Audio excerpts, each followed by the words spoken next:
10 little-known facts about Jesus' resurrection. 1. The trial of Jesus was illegal. Under Jewish law, trials couldn't be held during festivals. Death sentences couldn't be passed down in a day. The accused was permitted counsel for defense. Yet Jesus was tried during Passover. He had no counsel and was sentenced to death. 2. Jesus' arrest was political. At the time, Judea was a Roman province. So Jesus' rabble-rousing was seen as a challenge to the authorities. The Romans permitted Jews to have their own laws. They were free to practice their own religion. But rebellion may have brought wrath upon the priests. 3.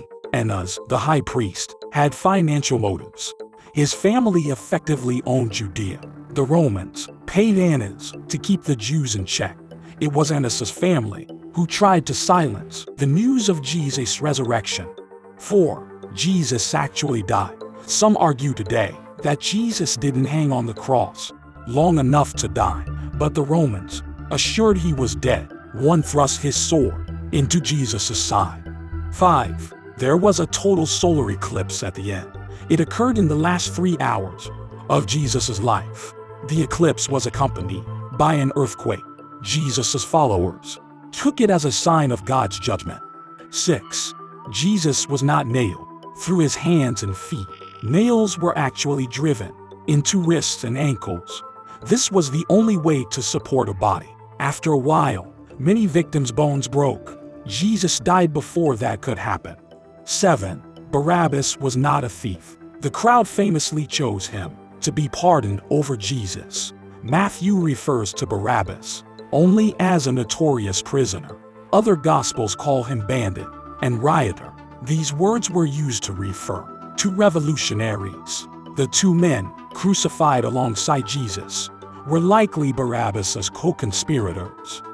8. The fact that Jesus was buried is significant. In those days, executed criminals were never buried. Their bodies were usually dumped. But Joseph of Arimathea asked Pilate to make an exception for Jesus. Joseph was a member of the Sanhedrin. This was the secret Jewish council that had condemned Jesus.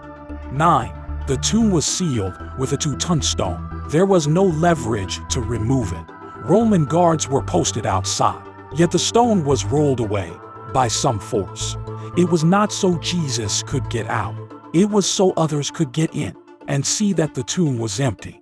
10. The resurrection was witnessed by 500 people. Women were the first to spread the news. Interestingly, women weren't allowed to testify in Jewish court. St. Paul recounts the following order.